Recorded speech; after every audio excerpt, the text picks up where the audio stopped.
এত রোজগার করছেন, কিছুতেই সঞ্চয় করতে পারছেন না। ঠিক মাস শেষ হতে না হতেই বন্ধুবান্ধবদের কাছে হাত পাততে হচ্ছে। এমনটা কি? যদি এমনটা হয়ে থাকে, আজকের কথাগুলো আপনার জন্য। কারণ আজকে আমি কিছু গুরুত্বপূর্ণ টিপস দেব, যেগুলো শুনলে ভাই আপনার সংসারের অভাব, অনটন, অশান্তি সব দূর হয়ে যাবে। তাই শেষ পর্যন্ত শুনুন কি বলতে যাচ্ছি। সর্বপ্রথম যেটা করতে হবে তা হলো আয় বাড়াতে হবে। আপনার সোর্স অফ ইনকাম যেটা রয়েছে তাতে হয়তো সংসার ঠিকঠাকভাবে চলছে না, মাস শেষ হতে না হতেই বন্ধুবান্ধবদের কাছে ধার চাইতে হচ্ছে। আর ভাই লোকে ধার কবার দেবে? ওই 2বার 4বার, তারপর দেখবেন মুখ ফিরিয়ে নিচ্ছে। আর আত্মসম্মান বোধটাই হচ্ছে মানুষের সব থেকে বড় জিনিস। সম্মান অর্জন করতে অনেক সময় লাগে, কিন্তু সে সম্মান নষ্ট করতে 2 সেকেন্ডও চায় না। তাই সম্মানটাকে টিকিয়ে রাখতে হবে।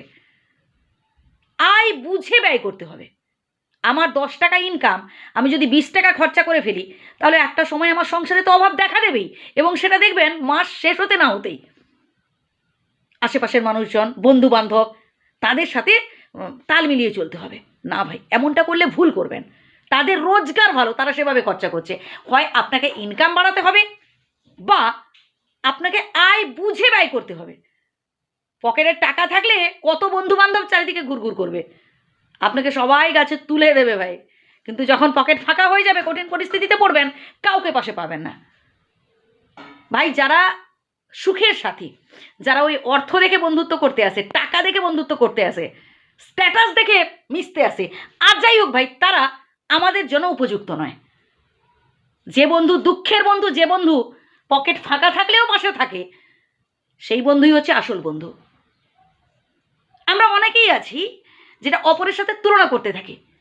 কার ছেলে ভালো চাকরি পেয়ে গেল, কার মেয়ে ভালো রেজাল্ট করলো, কার বরে রোজগার কত বেশি, এই নিয়ে নিজেদের পরিবারের মধ্যে ঝগড়াঝাটি, অশান্তি বাঁধাতে থাকে। না বন্ধুরা, এটা করতে যাবেন না। অন্য কারোর সাথে নিজেদের ফ্যামিলির মধ্যে নিজেদের তুলনা করতে যাবেন না। আপনি আপনার কাছে সেরা, আপনার প্রিয় মানুষটি আপনার কাছে ভীষণ গুরুত্বপূর্ণ। তাই একে অপরকে ইন্সপায়ার করতে পারেন। এখন মেয়েরা সব কাজে এক্সপার্ট, মেয়েরা কোনো কিছুতেই পিছিয়ে নেই। আপনিও চাইলে আপনি নিজেও দুপাশে উপার্জন করতে পারেন সৎ উপায়ে। অন্য কারোর স্বামীর সাথে তুলনা করে ঘরে ঝগড়াঝাড়ি, অশান্তি করবেন না। একে অপরকে ইন্সপায়ার করতে হবে।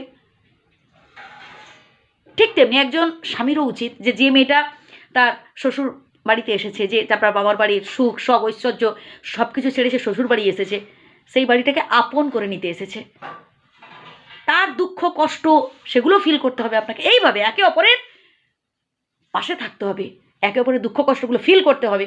তবেই দেখবেন আপনাদের সংসার সুখের হবে। কারণ মানসিক শান্তির অভাব হচ্ছে সব থেকে বড় অভাব। সে আপনি লক্ষ লক্ষ কোটি কোটি টাকা উপার্জন করলেও কোনো দিনও সংসার থেকে অভাব যাবে না, যদি না আপনি মন থেকে এই যে মানসিক যে অশান্তি, এটা দূর করতে পারেন। ভালো থাকবেন।